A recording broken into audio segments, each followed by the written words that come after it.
بسم اللہ الرحمن الرحیم۔ طہارت کے باب میں طہارت کا جہاں ذکر آتا ہے تو وہاں عورتوں کے مخصوص مسائل جیسے حیض، نفاس اور استحاضہ، اس سلسلے میں کچھ باتیں آپ کے گوشِ گزار کی جاتی ہیں۔ پہلی بات، حیض کہتے ہیں بہنے کو شریعت میں عورت کی رحم سے جو خون بہتا ہے ایام مقررہ میں، بلوغت کے بعد میں اس کو حیض کہتے ہیں۔ اور نمبر دو، اس کی حکمت یہ کہ اللہ تبارک و تعالیٰ نے عورت کے لیے حیض اس لیے رکھا ہے کہ عورت حمل سے ہوتی ہے تو اللہ تعالیٰ اس کے خون کو بچے کی غذا بناتا ہے، اور جب بچہ پیدا ہوتا ہے تو پھر وہ خون اس کے لیے ماں کا دودھ بن جاتا ہے، اور اگر حمل نہیں، بچے کا دودھ بھی نہیں، تو پھر وہ مقررہ 6 دن 7 دن جیسے بھی اس کا وقت ہے تو اس کے حساب سے خون بہتا ہے۔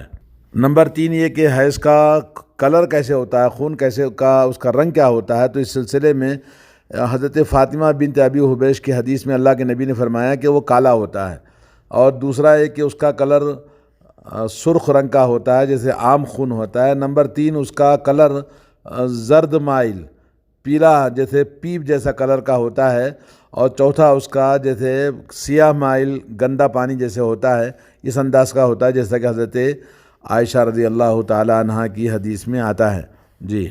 اور یہ 4 کلر ہوتے ہیں جو ایام حیض مقررہ اسی میں عورتوں کو آئے تو حیض شمار ہوگا، ورنہ ایام حیض کے علاوہ کبھی پیلا کلر نظر آئے، کبھی گندا کلر جیسے سیاہ مائل کبھی نظر آتا ہے ایام حیض کے علاوہ، تو اس سلسلے میں اس کو حیض شمار نہیں کرتے تھے۔ جیسے حضرت ام عطیہ رضی اللہ تعالیٰ عنہ کہتی ہیں کہ ہم نبی علیہ الصلوۃ والسلام کے زمانے میں وہ گدلا یعنی سیاہ مائل کوئی چیز نکلتی یا کہ پیلی پیپ جیسا کوئی چیز نکلتی تو ہم اس کو حیض شمار نہیں کرتے تھے، الا کہ وہ ایام حیض میں ایک فطرت کے جو ٹائم مقرر ہے منسس کے اسی میں آئے تو وہ حیض شمار ہوگا، ورنہ تو نہیں۔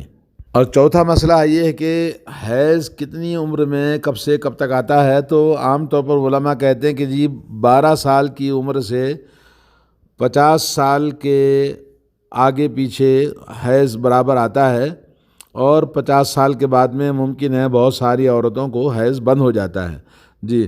اور اسی طرح سے چھوٹی عمر میں بھی کبھی کسی بیماری یا کسی زخم یا کسی اور سبب سے آ سکتا ہے، لیکن وہ حیض نہیں ہوگا۔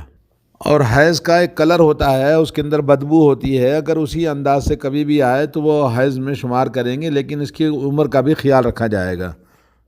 حیض کے ایام کتنے ہوتے ہیں، کتنے دن اس کا حیض ہوتا ہے، تو اس سلسلے میں کوئی حد مقرر اسلام نے نہیں کیا ہے، اور نہ ہی فقہا نے اس سلسلے میں بات مقرر کی ہے، کیونکہ وہ ہر عورت کے مزاج اور ہر خاندان کے حساب سے، عورت کے مزاج کے حساب سے، اور پھر وہاں کی آب و ہوا کے حساب سے الگ الگ ہوتے ہیں۔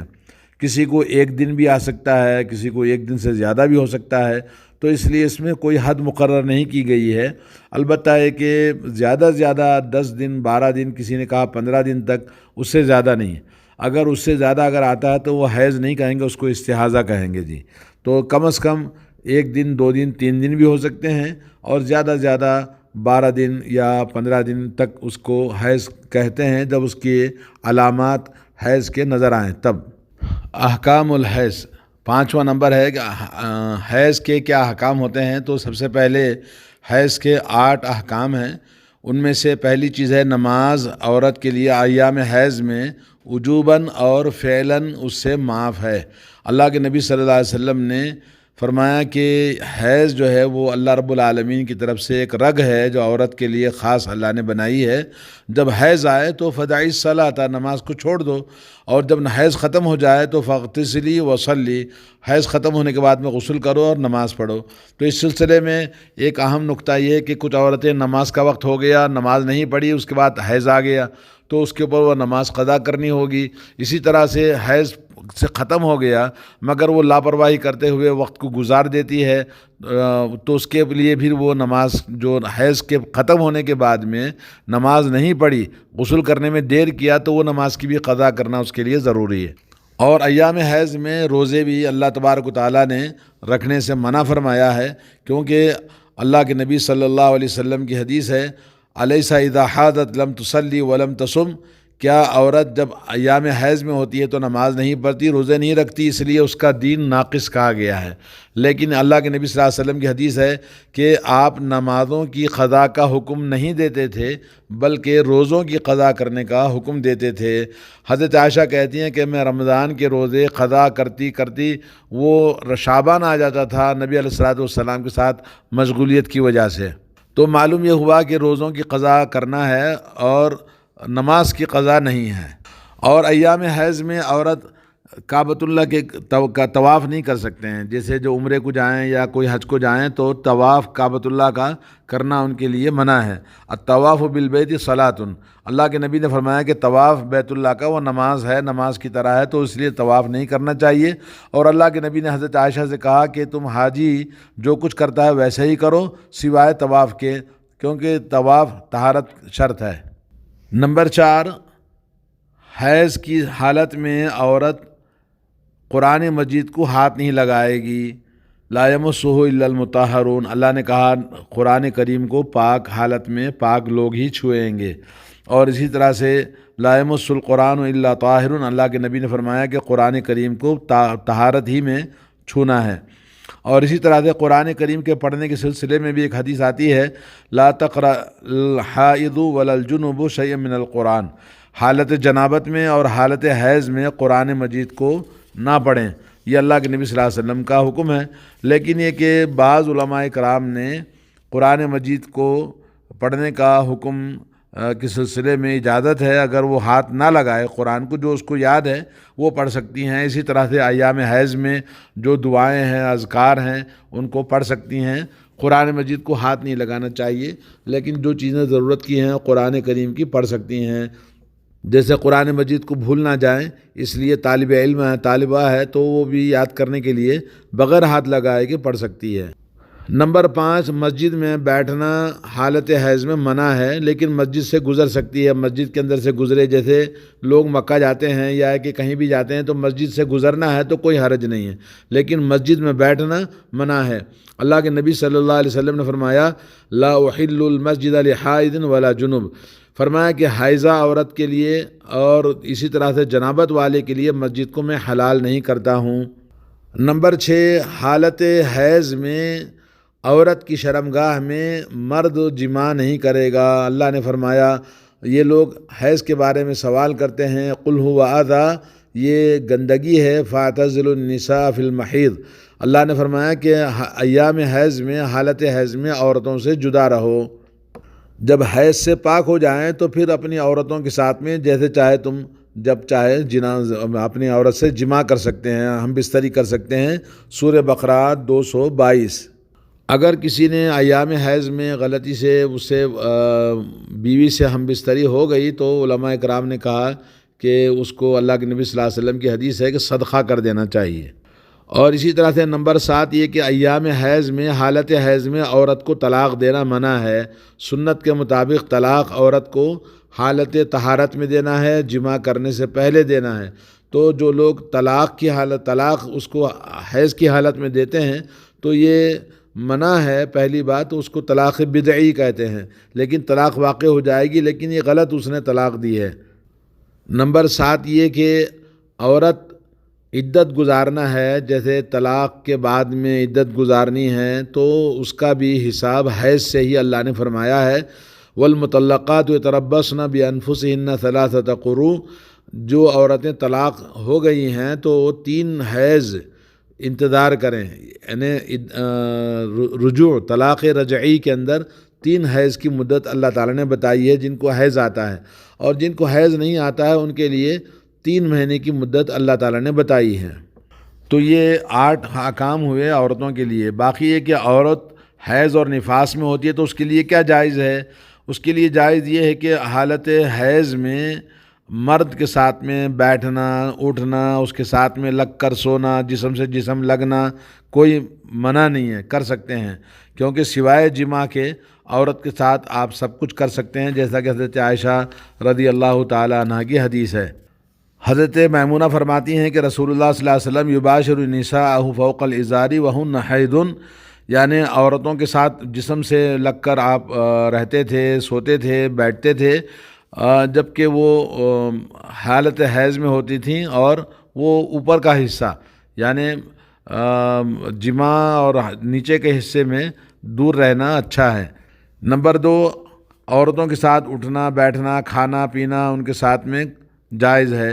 نمبر 3 یہ کہ حیض والی عورت کا کسی کام سے باہر جانا نکلنا کوئی حرج نہیں ہے۔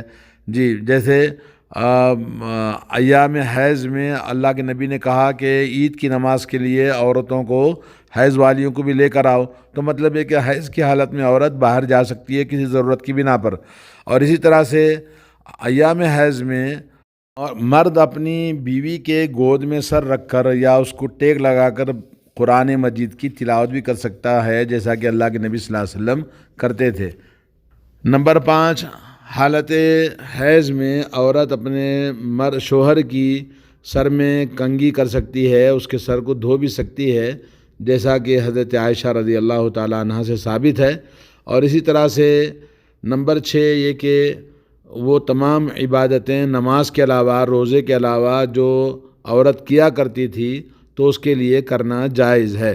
ذکر و اذکار ہیں، صبح شام کے اذکار ہیں، اور اللہ کے نبی صلی اللہ علیہ وسلم نے فرمایا افعلی ما یفعل الحاج غیر اللہ تطوفی فی البیت حتی طہری، یعنی آپ وہ تمام عبادتیں کرو جو حاجی کرتا ہے سوائے اس کے کہ تم بیت اللہ کا طواف نہ کرو۔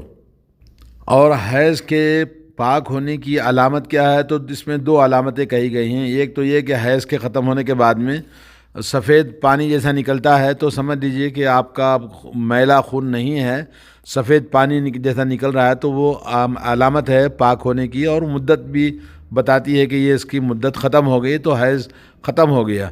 اور دوسری علامت یہ کہ عورت کی شرمگاہ بالکل سوکھ جائے، یعنی جیسے اس کے اندر سے کوئی چیز خارج نہ ہو، تو وہ بھی علامت ہے پاک ہونے کی۔ اور دوسرا نفاس کے بارے میں، نفاس کا بھی یہی حکم ہے جو حیض کے احکام ہیں، لیکن یہ کہ نفاس کہتے ہیں کہ اس کو جو عورت کی ڈیلیوری کے بعد میں جو خون اس کو برابر آتا رہتا ہے، وہ بھی کتنے دن آتا ہے اس کے اندر بھی مقرر نہیں ہے کہ کتنے دن آئے گا، لیکن یہ کہ اس کے شرمگاہ سے خون رستا رہتا ہے عورت کی جب ولادت ہو، ڈیلیوری ہو جائے، تو اس کے احکام یہ ہے کہ اس میں عدت گزارنا ایام نفاس میں، یعنی ڈیلیوری کے بعد میں اس کو عدت گزارنا ہے۔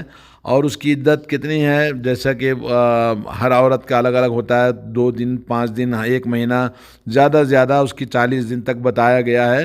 اور اس دنوں میں اب مرد کو اس کے ساتھ ہم بستری کرنا بالکل منع ہے، جیسے ایام حیض میں منع ہے۔ اور یہ ایام نفاس اور ایام حیض میں اس کے روزے اور اس کی نماز اس کو منع ہے۔ البتہ روزوں کی قضا کرنا واجب ہے، اور نمازوں کی قضا اس کے لیے معاف ہے۔ نبی علیہ الصلوۃ والسلام کے زمانے میں حیض کی مدت زیادہ سے زیادہ 40 دن تک بتائی گئی ہے، حضرت ام سلمہ رضی اللہ تعالی عنہ کی حدیث ہے، اور اس کو کسی کو اس سے بھی کم ہو سکتا ہے، کوئی مقرر نہیں ہے اس کا۔ جی۔ اور تیسرا ہے استحاضہ۔ استحاضہ کہتے ہیں یہ بغیر وقت کے کبھی کبھی پورا مہینہ، کبھی حیض کے ایام کے علاوہ جو اس کو خون آتا ہے، تو وہ خون بھی جیسے کبھی سیاہ مائل ہوتا ہے، کبھی خون بالکل خون کی جیسا ہوتا ہے، تو کسی بیماری کے سبب ہوتا ہے، تو اس صورت میں اس کو حیض نہیں مانیں گے، بلکہ اس کے لیے 3 حالتیں بتائی گئی ہیں۔ استحاضہ وہ خون ہوتا ہے جو ایام ماہواری کے علاوہ جو ایکسٹرا دنوں میں خون آتا ہے، تو لوگ غلطی سے عورتیں کیا سمجھتی ہیں، یہ بھی حیض سمجھ کر نماز چھوڑ دیتی ہیں، بلکہ یہ غلط ہے کہ اگر عورت کے دن مقرر ہیں پہلے سے، بیچ میں ایکسٹرا خون آتا ہے، تو اس کو خون نہیں کہیں، حیض نہیں کہیں گے، استحاضہ کہیں گے۔ ان دنوں میں اس کو غسل کرنا یا کہ وضو بنا کر دھو کر وضو بنا کر نماز پڑھ سکتی ہیں، جیسے مرد کو مزی آتی ہے ویسے ہی استحاضہ کا بھی حکم ہے۔ اور یہ عام طور پر عورتیں اس میں بڑی غفلت کرتی ہیں اور نماز چھوڑ دیتی ہیں، ایسا نہیں کرنا چاہیے۔ جی ہاں، اگر کسی کو نفاس کا خون آتا ہے تو وہ یعنی حیض کی طرح ناپاک نہیں ہے، بلکہ پاک ہے۔ ہر نماز کے لیے وہ دھو کر وضو بنا کر نماز پڑھیں گی، البتہ اگر وہ نفاس کا خون برابر آتا ہے تو وہاں لنگوٹ یا کپڑا رکھ لیں گے۔ اور باقی مرد کے لیے بھی حلال ہے، اگر وہ ایام استحاضہ یعنی حیض نہیں ہے، ایکسٹرا خون آتا ہے، تو اس میں کوئی حرج نہیں، وہ پاک عورت ہی شمار ہوگی۔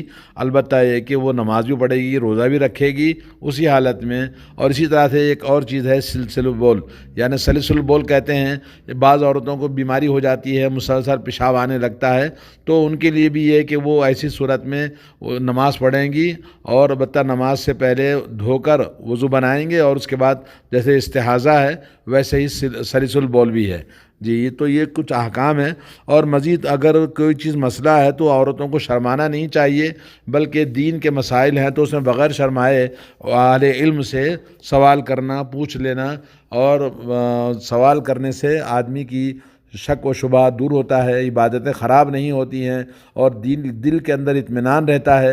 تو اللہ نے فرمایا فَاسْأَلُوا أَهْلَ الذِّكْرِ إِن كُنتُمْ لَا تَعْلَمُونَ، اگر تمہیں علم نہیں ہے تو اہل علم سے سوال کرو۔ اللہ تعالی ہم سب کو صحیح طہارت کے احکام اور عمل کرنے کی توفیق عطا فرمائے۔ السلام علیکم۔